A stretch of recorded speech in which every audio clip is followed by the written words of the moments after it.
Good morning everyone, welcome to the EduSite Network. Today's topic of discussion is interviews and techniques.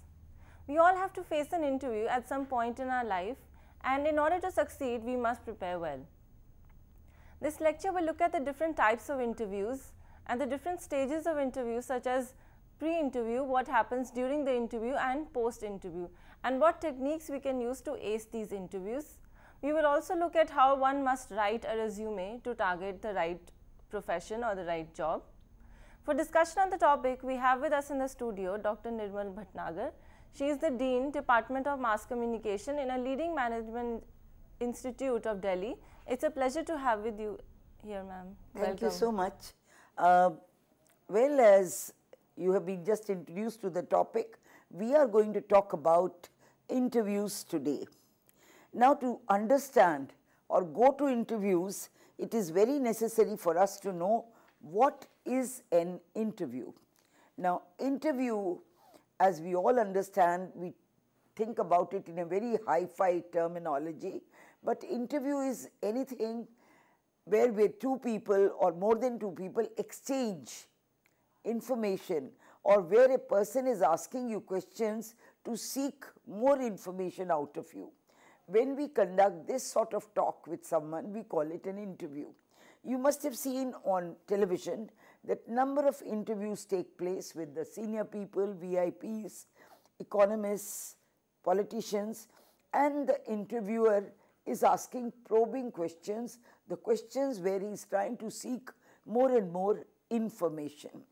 Now, if this is interview, then the interviews we are going to talk about for the younger people when they go for a job, when they meet someone, when they go for promotion, or when they are trying to justify what they have written in their resume, we are going to concentrate on this part of interview. Now, before an interview, especially we are talking about when we are seeking a job and we are just out of our college and looking for a job or a career.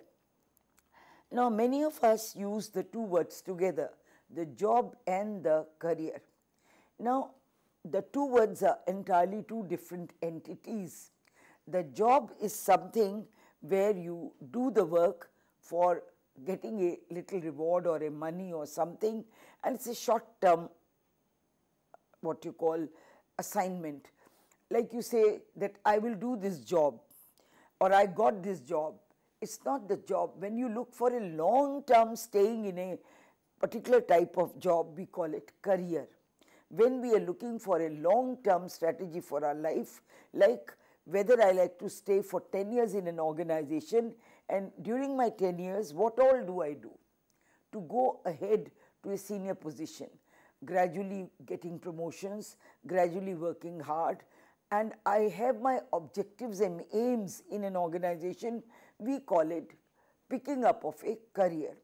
So, first of all, when we are deciding for an interview or a job, it is necessary for us to segregate and find out, am I looking for a job?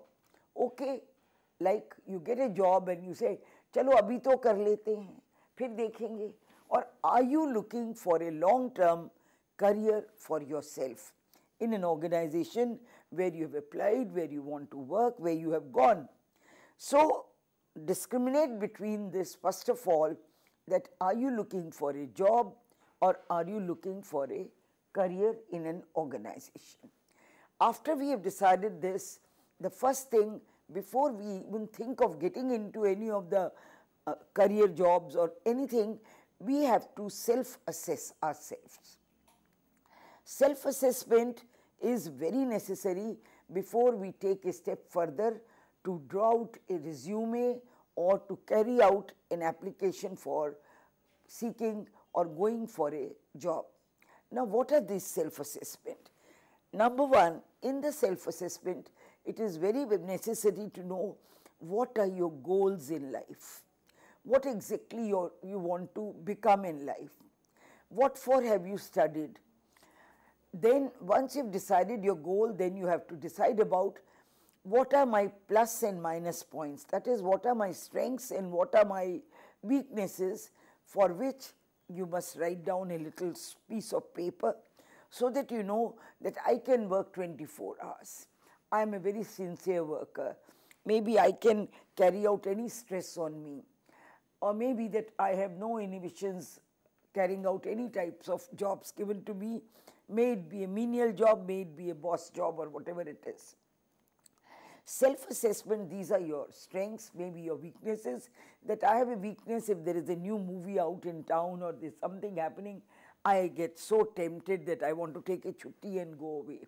That's my weakness. My weakness may be music, my weakness could be gardening. There are so many. I'm a sentimental person that I cannot handle stress. If there's stress, I start crying, or if there's so. Put down on a piece of paper your strengths and your weaknesses. Then number 2, whether I'm open to geographical factors. I'm willing to take up something which takes me to Kathmandu or to any place like Andaman, or I want to work only in metro cities, or I do not want to go into villages. What is your geographical priorities?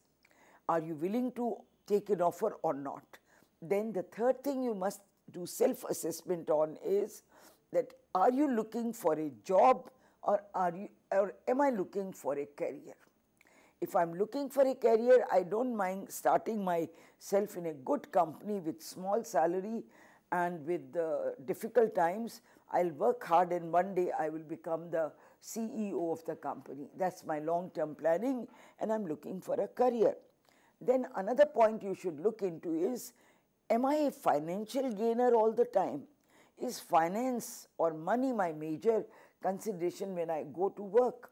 That is, I don't mind if I take up a job today for 5,000 and tomorrow a neighboring country, company is offering me something like 6,000, I'll jump into it. Another company offers me 10,000, I jump into it. So I am more of a financial gainer, or I'm looking for financial gains rather than looking for a career-oriented, hard-working, long-term gains job. So these are several things which we must answer ourselves. Once I've answered all these things, then I decide on the job. Sometimes we just find an advertisement, find a job going, and we just jump into it. Okay, a job going, I must go for an interview. You know that job is not to your taste. You know you cannot take stress. You know your weaknesses will come on the way. You also know it might send you to some village which you are not willing to do. It might do something else to you which is not your cup of tea, but still you go for an interview. In such interviews, we are generally a failure, or we try to just do what we call temporary impressing a person, but we lose our own self. So make sure that once you see a job or an advertisement, go into your introspective results, find out, am I suitable? Will I be able to carry it out? Is this fit for me, or is it unfit for me? Once you have been able to find out that the job really suits you, then you think of applying for the job. Now, how do we apply for a job? Application is a very, very important part of the job, because a person hasn't seen you and he is only going to judge you by what you write a little bit about yourself in your application. Now, this application we call biodata, or in a better format we call it resume. Now, in your resume, how do you go about? Now, resume is divided into several parts. We don't write an essay in resume at all. What we do, we divide it into parts. The first part is what we call is personal information. In the personal information, you can write a heading, personal information, and then start 1, 2, 3, 4. What is your name? Who's your father? What is your age? Then you can write your date of birth or the age, whatever suits you.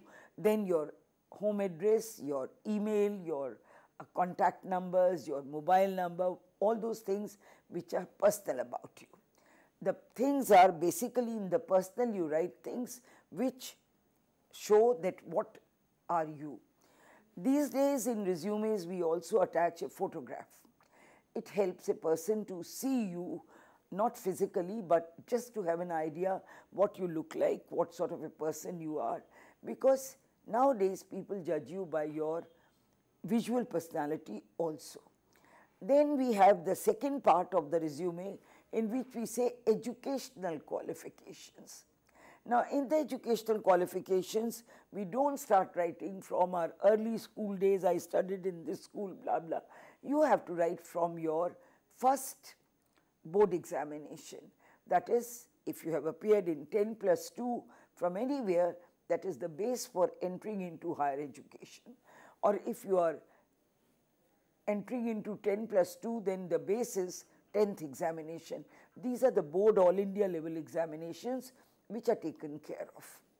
Now, under the qualifications, start with your board examination. Don't say pass CBSE in your itna, secured this division. This was an old style. In the new style, you say that you have passed this examination in such and such year from such and such college or school. Give the name of your school. Don't worry whether it's a small school or a very well-known school, but it's necessary that you give the name of your school and the place where your school is, whether it's in Delhi or it's in Uttarakhand or it's in Himachal, anywhere. You give the full address of your school and then also give on the last column the subjects that you have qualified into. Generally, we just say pass such and such. Why it is necessary to give subject is that gives a person an idea how you have proceeded after the subjects. Like you were a science student, you shifted into arts in your college. Why? What made you shift? You had maths in your 10+2, you forgot maths and you took entrepreneurship or some other professional subject. What was behind your mind? So give the subjects in such and such subjects, and avoid a division in case you have not secured outstanding division. Because if you say third division right there or say 40% marks or something, then you have likelihood of your resume getting rejected at the first stage. Resume is a sort of invitation that you are asking a person to consider and come down to you or call you over. So if we avoid a few things in resume, let the person have certain thing guessing out so that he can call you. Now, the second is come down to your graduation. If you have done graduation, where did you do graduation, which university, similarly, and also the subjects in which you have done your graduation. Do not miss the word subjects. Most of the resumes we get, we do not see the subjects at all and we keep guessing BA, pass course, BA economics, BA that, what else have you done? So that we can fit you into our minds for the job that we are looking for, so that the person who is employing you or calling you for an interview knows that in economics he has done statistics, he has done this, in economics he has taken something like planning or something. So this may suit my job requirement. So it's necessary that you give description of your subjects, and if you specialize in any particular subject, give the specialization also. Then another thing is, if you have done your masters, the same procedures. If you have done your MBA, the same procedure. So starting from your 10+2, you're going up to your last educational qualification. Then comes another column in the educational qualifications, which we call technical qualifications. Now, the children these days have done their computers, they have done other technical work during their course of the studies. And many of them have done the computer courses, side by side done some acting course or some direction course or some other entrepreneurship course or some other marketing course, because there are number of small courses, 3 months, 4 months, certificate course, etc. available. So they become not your qualifications education wise, but they become your technical qualifications. So next column you headline is technical qualifications, and under this give whatever, suppose you have done your NET, what all you have done, same, describe that. Don't say I did my diploma in such and such. this diploma may be a new thing for the employer. Say, in this diploma I did this, this. So, go on acting on your diploma and doing things that in this diploma we have done the following things. Describe the things. Another thing in this, when we talk about technical qualifications, is that you talk about if you have done some marketing courses or something in between, then say in marketing courses what all you have done. In these marketing courses, maybe you have done something like selling, you have done something like counter keeping, you have done stock taking, in accounts course you have done something. So what I am trying to stress at the moment is that make sure that when you are giving your technical qualifications, not only mention the technical qualification, but where you have given the subjects on the top, here you start explaining out what all did you do in technical education. After finishing your educational qualification comes your experience. Now, a number of youngsters ask me this question, what sort of experience do you expect us? We are so young, we have not worked anywhere, we haven't done anything. But even a smallest experience does give an idea to the person who is handling your resume what you are. During the course of the studies, suppose you have gone for a training somewhere as an intern. So mention it, worked as an intern with such and such company, and do not mention it in terms of months or years or something, because that will not sound very good, half a month. Talk in terms of weeks, say 2 weeks, 4 weeks, 5 weeks, gives a broader experience perceptive. Then in this experience, what all did you do? In this company, I was made to work here, in these departments, I did this. Then if you have done even a counter job somewhere, like during the exhibitions, youngsters go around and they pick up a job on daily basis, you say, attended an exhibition, auto exhibition as a salesperson or as a promotion person, interacted with what you call customers, etc., etc. Now, these little things we generally don't find in resumes, but they are very important, reason being that when we read the resume, we say, oh, this child has done something, so he has a little experience of handling the customers. This child has experience of doing this.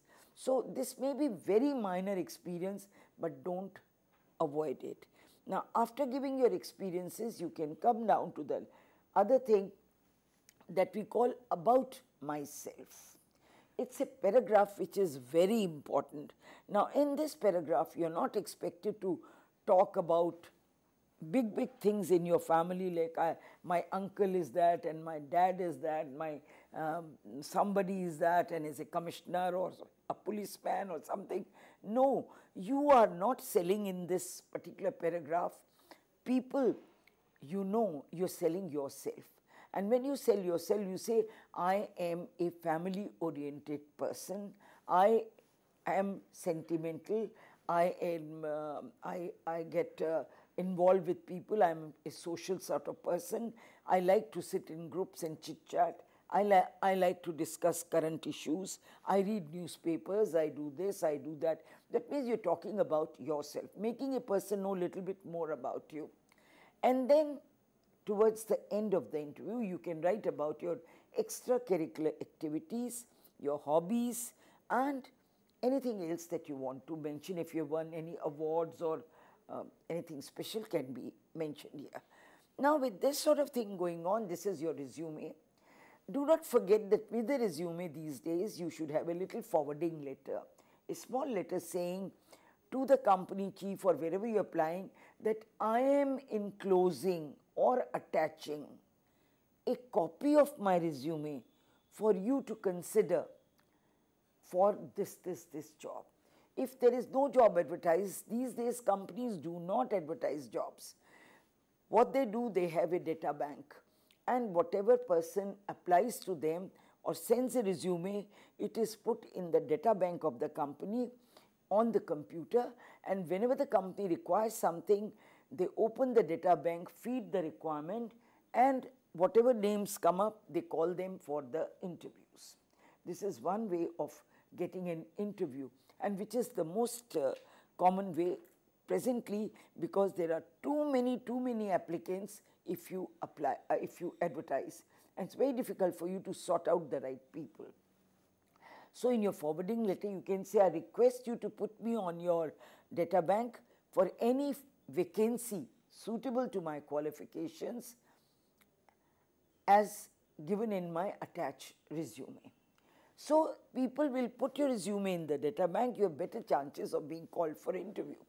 Now we come to the next stage.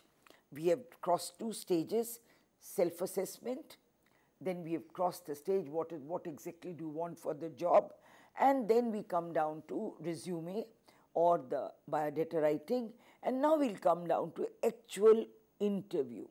What is actual interview? You are called for an interview. You know that your interview is scheduled at such and such company, at such and such place, and you know the particular time and all. Now, how do you start preparing? We'll divide interview into 3 stages. The first stage we'll call will be pre-preparation, pre-interview preparation. Before actually going in for interview, how do you prepare yourself?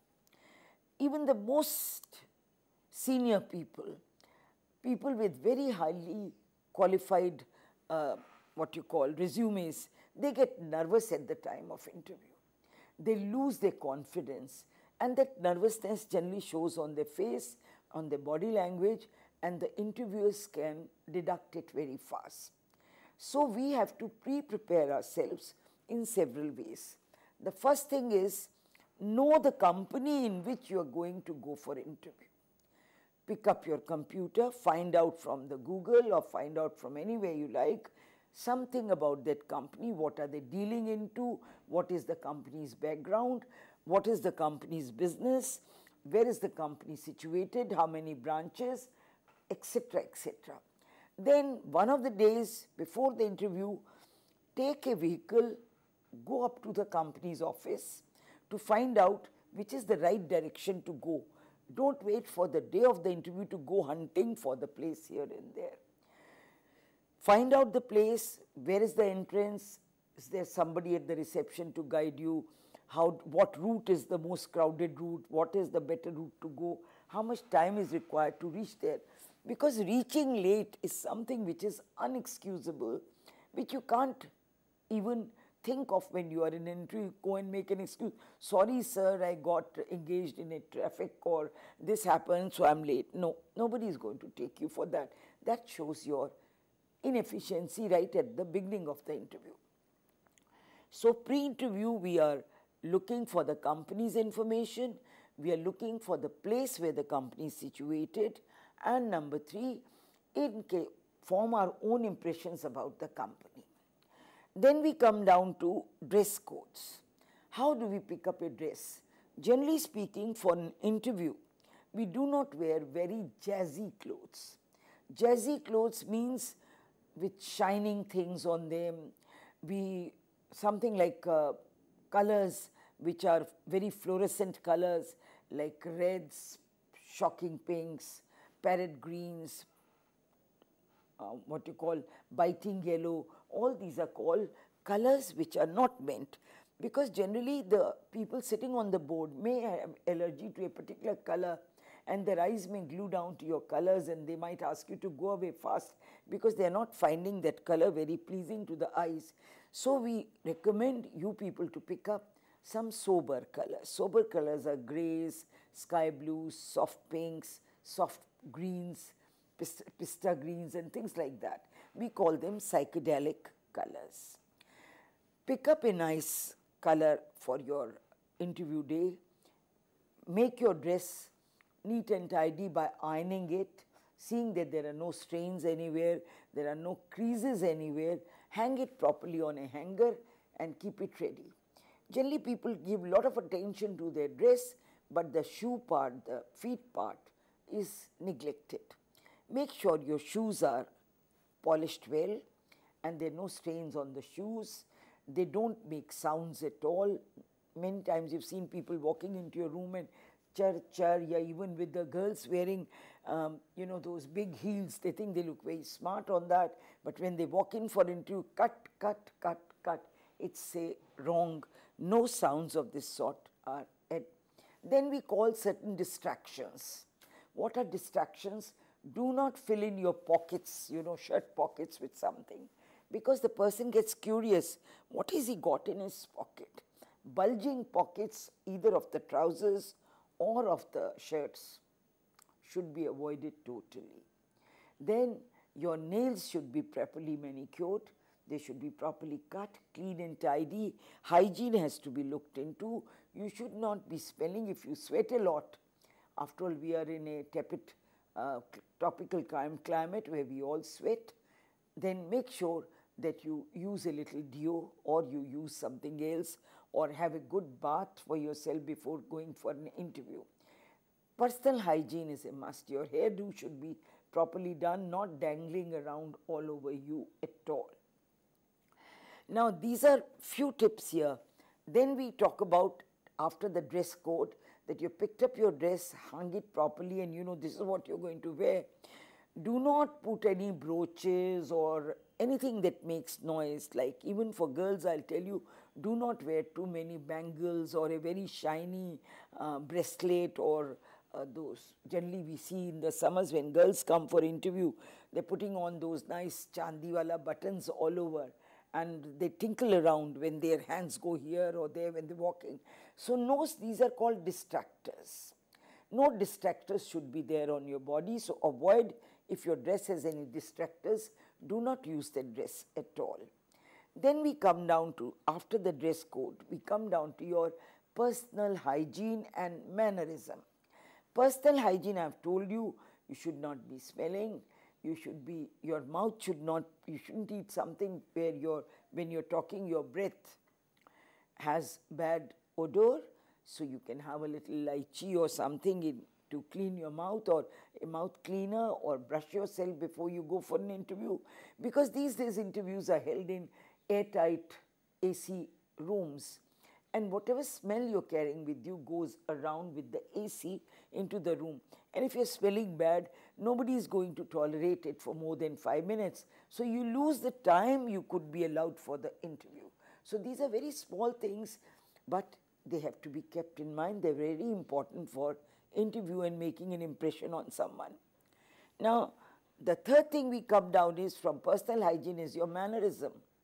That is the way you talk, how many times you use the word please, sorry. You're not able to understand a question, you can always say, I beg your pardon, excuse me, or something. You can, if you are, avoid coughing too often. If you have a bad throat or coughing around, take a pill or something to keep in your mouth so that you can avoid coughing all the time. Do not put your fingers here and there. You know, sometimes people have a finger in, you know, chew the nails, or put a finger near the ear, or sometimes you put your hand under the chin. These are the things to be avoided. Generally, you should sit straight, and your eyes should be glued to the eyes of the interviewer, and you should have your hands on your lap, nowhere else. Doesn't mean if you had hands you have to keep on the lap.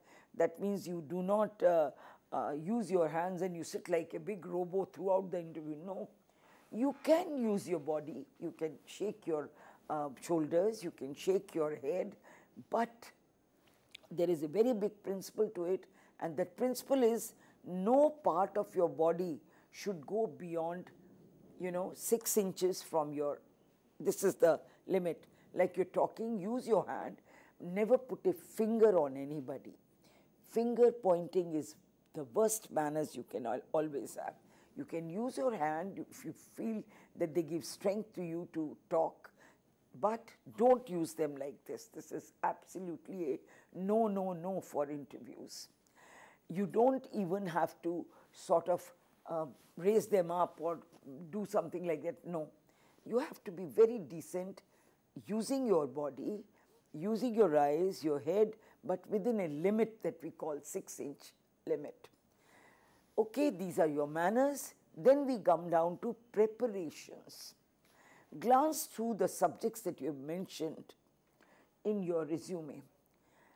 If you've said you have studied applied economics or applied mathematics, or you have done statistics, just whatever subjects you've studied, nobody is going to take a test out of you, but if they ask you what was your favorite subject, what did you study in that, what did you like into it, then you should be able to answer. So glance through the whatever you have mentioned in your resume and make sure that whatever you have mentioned, you know it by heart. If somebody wants to talk on any point, you should be able to answer that. So this is one preparation. The second preparation is, do not be a concentrated person in yourself, because these days people do ask you about your surroundings, what is happening around. Do you know about this? Do you read newspapers? Do you listen to the news? You say your hobby is book reading. So you be prepared for a question like, what books do you read? Who's your favorite author? And once you name an author, say Shakespeare, you're caught. He's going to definitely ask you the next question. Which of the novels of Shakespeare's have you read or not read? So you are exposed. So don't ever consider the interviewers to be what you call foolish people, or that you could befool them. You cannot befool them. So be honest as far as you can. Hobby can be anything. It could be even gardening if you are doing that. Hobby can be what you call just going around market and doing window shopping. Hobby can be playing cards also. So don't try to impress in your resume big hobbies, technical hobbies. Do what you really do. Otherwise, you'll be caught at the interview table. Then we come, you've prepared yourself, you know something about what's happening around you. Nobody is going to ask you in which date Babur did this, in which date Humayun was ruling. Dates are gone. They just ask you, do you know about Humayun? And if you've done your history, you might say a few words about it. Time is limited, so people don't probe you into it. Now we come down to, you've done your academic preparations, then we come down to actual day of the interview. Make sure during the interview and the day of the interview, make sure you give enough time to reach the place. Carry some reading material with you. Well, I like to relate here a small incident. I had sent some people for interview to a company. A friend of mine, a very known company, I'll not name anybody, was interviewing this crowd, and there were about 6, 7, 8 students who went together for this interview, very well prepared and groomed and all. And they were asked to sit in a small boardroom and say, we'll call you, just wait here. Half an hour, 1 hour, they were waiting there, and they were just getting impatient, Bulani Re, what's happening and all that. And after about an hour, a man came and he gave them a piece of paper and said, just fill it up and you can go. Now they came back to me and said, ma'am, they have just done nothing. They didn't interview us at all. And I said, really? And I talked to this friend of mine. She just told me to come over for a cup of coffee. And I went to her office and she showed me a video. You know, they were being videoed in the camera while they were sitting in the boardroom. They were chit-chatting with each other, hitting someone here, there, completely losing their manners. And even while they were filling up the form, they were tune kya bara, they copying each other. So she said, what do you think of it? I was judging them only on 3 parameters. One was patience. Did they have patience here to wait? What were they doing in the time? Were they wasting their time, chit-chatting or doing something? So if they had a reading material in their hand, there were plenty of magazines lying in that room. They could have picked up something and engrossed. Or if they were even talking, they could have talked something more sensible than just, you know, cutting jokes at each other and making fun of the company and other things. So the moment you reach the place of the interview, make sure that you are being interviewed, you are being observed. So be yourself right from the point you step into the company's office. Your sobriety, your mannerism, your everything should be at your guard. Carry a file in which all your what you call certificates, etc., whatever you need.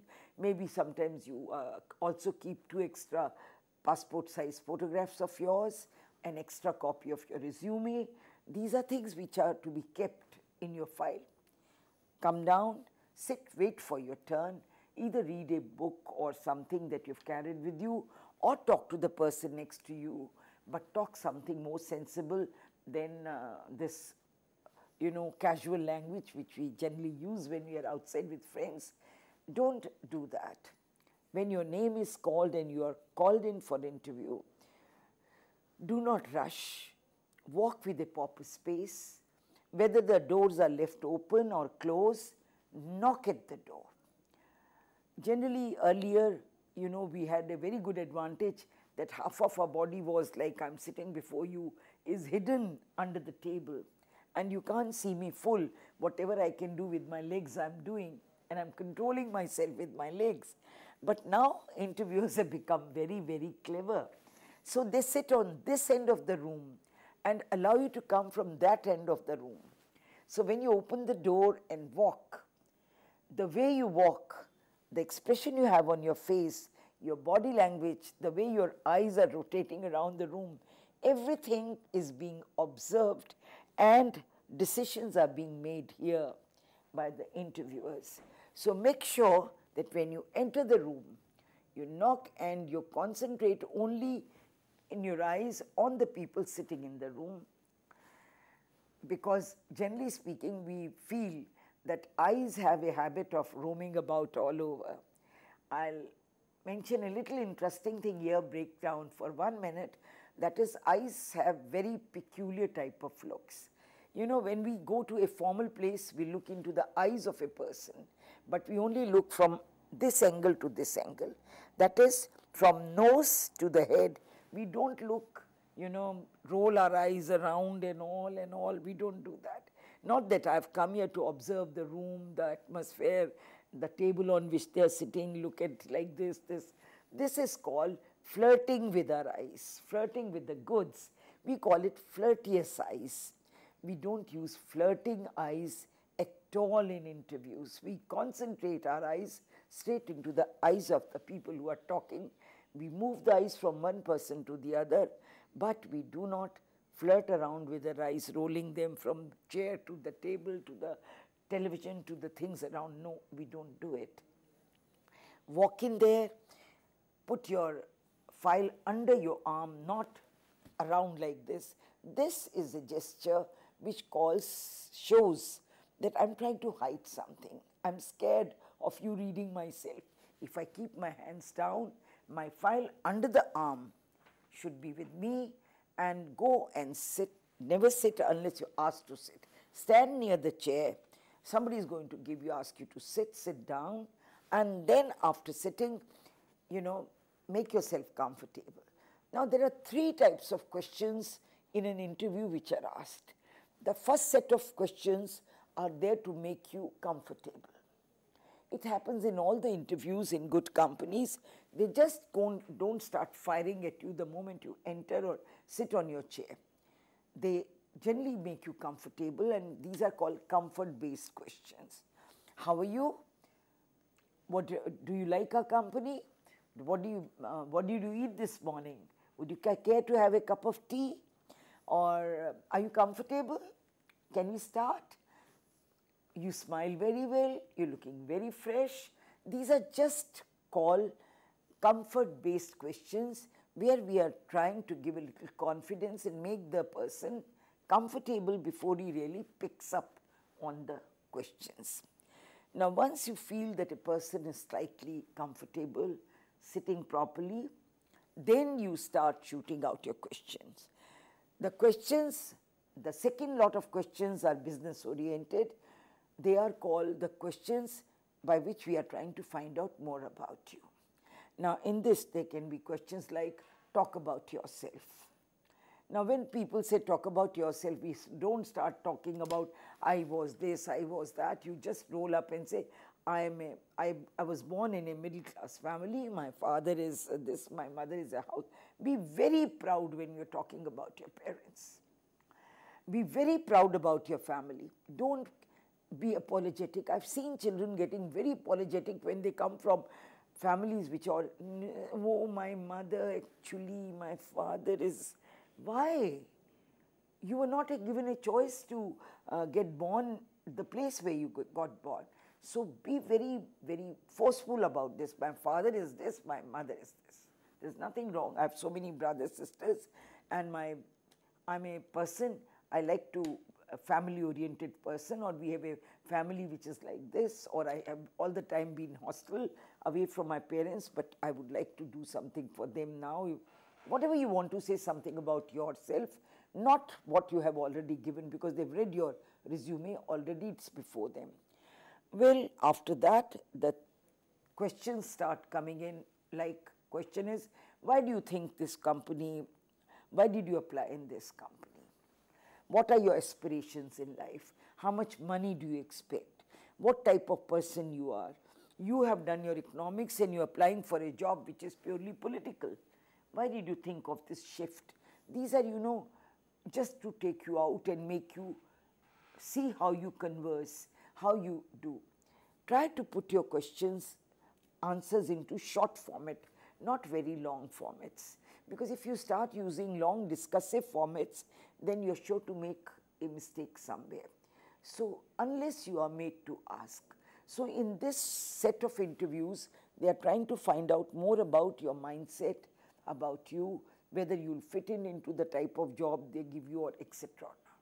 Then there is a third set of questions, which are called stressful questions. In this, they give you stress. Suppose this happens, how are you going to handle it?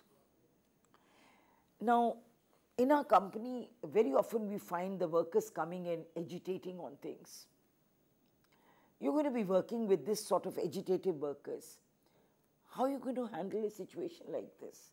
So I give stress to you. I want you to rake up your mind and tell me how you're going to handle situations.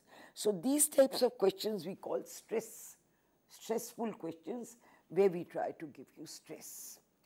Then, after one or two questions on that, the third part, the last part of questions, which we call them self-analytic questions, in which you're supposed to self-analyze yourself. We say, why should I give you this job? I have 100 people I've interviewed. Why do you find it? So you are self-analyzing yourself by proving yourself on a point. Okay, you should, sir, I feel I'm more capable because I can do this, or I feel that I have this into me. This is called self-analytic questions. Maybe you say that, well, I will post you into a village which is 40 kilometers off a town. There's nothing in that village, only a project. How will you keep yourself entertained there? Will you not get bored? What are your hobbies that will keep you going? And I'm sure you'll run away in 2 days' time. Now, I'm giving you self-analysis. You have to prove yourself in that. So now the interviews are no more as you used to see them earlier. What I'm trying to tell you by giving you step by step these interview and the questions and how a person is going to perceive you is because the interviews are becoming more psychosomatic. They're more psychological. We want to find out the attitude and aptitude of a person rather than just what is the paper qualification of a person. You must have seen sometimes you wonder, I was a first classer. They rejected me. I'm so smart looking, so charming looking, and I'm a handsome person. Still I was rejected. They picked up this man.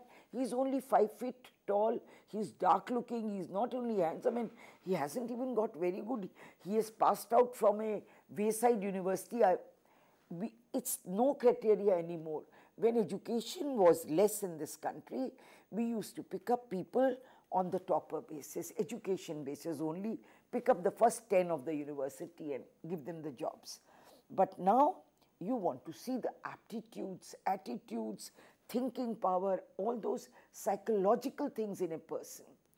Okay, whether he will be able to take your company ahead or will he be just a what you call a place sitter where whatever you give him, he will do. If you don't give him anything, he will not do. He will not go further. He will not think independently, he will not make suggestions. So the times have changed. Many of you who are listening to me, youngsters, students, after all, we all look for a good employment proposition for ourselves, have to understand one thing, that a person has to be totally what we call all-rounder. He has to know a little bit of everything. He has to be a very good communicator, not only oral communicator, but a visual communicator. He should be well dressed, not for particular interview. He should be well dressed most of the time, because dressing is a habit. It's not that you dress up for a particular occasion all the time. If you are a smart person, if you are well dressed all the time, well dressed, I don't mean that you're wearing expensive clothes all the time. Maybe you keep some very expensive and smart clothes, but your other clothes should be smart. You should learn to make your hair well. You should look neat and tidy, hygienic. That becomes a habit.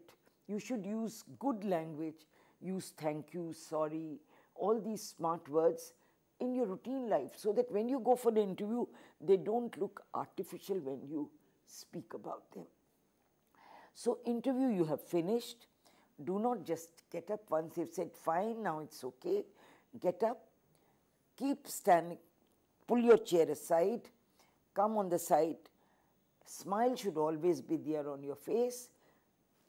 Give it 1 minute before turning your back and going away. We generally don't turn our back and go away. You walk few steps backwards, still a smile on your face, so that you are telling them, if you want to ask me anything more, I'm right here. I'm not just that, oh God, kahan musibat se bhage, or you turn and run away. No, don't do that. Because the eyes of an interviewer is on you. They are there till you have left the room.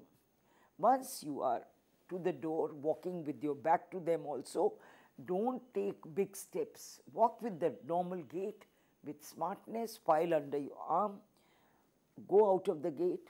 Do not allow the people to say, kya pucha, kya hua, kya hua. Be calm enough. Say, it's nice, it was a good interview and I'm happy about it. Be sober. Don't get excited, because generally as you come out, people crowd you. Kya tha? Kaun baitha hai andar? Kya ho raha hai? Because till you step out of the office, you are still under surveillance these days. There are cameras fitted, there are modern devices have added many things into an interview stage, which was not there earlier. Now, post-interview, wait. Do not go on ringing up the company again and again. जी मेरा interview हुआ था, क्या हुआ? जी मेरा interview हुआ था, आपने बताया नहीं. Give them their own time. If you're selected, if they want a second interview out of you, if they want to hold a group discussion with you, they will get in touch with you. They will call you up and you will, but always keep a record. Come back, sit down in your room, say, where did I go wrong? I spoke a little too much on that. That guy wasn't looking very happy with me. Why? I was all right on my manners. I was all right on my this. Take on your cue sheet. I did this okay. I did okay. My dress code was fine. You have compared yourself with the other people. My English was okay. My Hindi was okay. My communication skills were okay. This is what I did, blah, blah, blah, blah. You do everything there. Now, once you have done all this, that is called post-interview, how you work out yourself. 90% cases we know in our own self. I'm selected or I'm not selected. We try to bluff others. We do bluff others. अरे बहुत अच्छा हुआ था, उन्हीं की गलती है, उन्होंने नहीं किया. नहीं, वहाँ तो फेवरेटिज्म चल रहा था, वहाँ पे तो पुश चल रही थी, वहाँ पे तो ये हो रहा था वो. Don't do all this tamasha ever, because a person who goes in for an interview knows whether he has done very good, whether he has done average, or whether he has not been able to handle things. Jot out the points you have not been able to handle well. Maybe you feel that the stress questions, God, why did he ever have to ask me? I couldn't formulate anything in my mind to answer at that time. Maybe you think about, the other questions like self-assessment questions.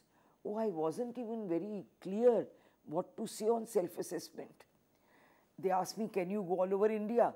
And I had to think twice. I said, maybe, sir, but I would prefer a city. So I shouldn't have answered like this. So this is what we call reassessing out the entire interview, sitting with a piece of paper in your hand and you're jotting out this type of questions, very good. This, average. This I couldn't handle. You know, this is what you're doing for yourself, so that the next time you enter an interview, you know what all strengths do you require to carry with you. So job today, I like to little bit sum up here before I can give you time to ask me or interact with me.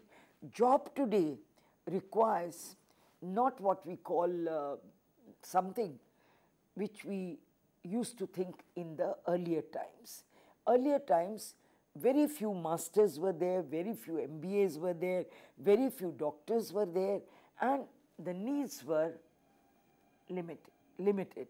So companies, you had only one way of picking up people, that was by just going to the colleges or to the good institutions, picking up the toppers. Topper of the university is sure to get a job. Now, it's not necessary that the topper or a first classer or an academician gets a job. Somebody else who's a good communicator, who's a good seller. I would like to mention here one thing, that see today, what is the life, the way it has changed because of the competition. Competition is so great that even a person selling vegetables has to shout at the top of his voice and attract your attention by telling you, come to my shop because I have this. Come to my shop, I'll give you an incentive. Come to my shop because my vegetables are fresh. For spending 40 rupees, 50 rupees on vegetables, you think twice, go to 10 shops and then pick up and spend your money. Here, somebody is going to buy you for 10,000 rupees or 20,000 rupees or 5,000 rupees, and that is a continuous buying salary on which you are bought. So you have to sell yourself. We have to really do the selling, and selling is impossible just being mum. You can't sit before a person looking very demure and charming and handsome and get sold. Maybe in some very peculiar jobs this may be the case. But in most of the jobs, you have to market yourself, you have to sell yourself, and for selling you have to use 101 techniques, and each technique you have to talk. You have to tell why you have to be selected amongst the hundreds of other people. And for that you require a total command on your communication skills, on your talking capabilities. And your mouth opens for talking only when you have knowledge. So knowledge, read enough, read magazines, read books, read your, if you are internet savvy, read your Google, read your books on the Google. You can read magazines. There are 101 things which can add to. If you don't have a habit of reading, listen to things. Listen to the news, listen to the discussions, listen to the various talks, go to the conventions, listen to what people who are already in some positions speak, and you learn by whatever they're speaking. You copy down some of what they are speaking and use them in your own speech. So basic thing in today's education for getting into career, a long-term career and a good career, is your communication command of everything. Your own subject, you may be very savvy in computers, but if I take you for a computer job, I'm not going to get inside you to find out how savvy you are. You have to tell me, I can do this, I can do this, I can make this software, I can create a this thing, I can do this thing with the computer. More you talk, more you tell me, more you give me a feeling that I should buy you for 10,000 rupees or 20,000 rupees or 40,000 rupees per month, and how useful you're going to be for my company. So now I would only like to tell you, if you have any questions, you can ask me, that your knowledge is basic thing, and knowledge not only inside you, but knowledge which you can talk about, which you can throw at the interview to the interviewer. Okay, thank you so much, ma'am. And I certainly do have a question. You were talking about dressing well for the interview. You mentioned that one should not dress in very loud colors like yellow or very bright red. And you mentioned we should dress in pastel colors. But I also wanted to ask you, since in our country we tend to have many options for dressing. Say, should we adopt an Indian form of dressing, say a salwar kameez or sari for girls? Should I tell you, formal dress generally these days the children take to be trousers and tops.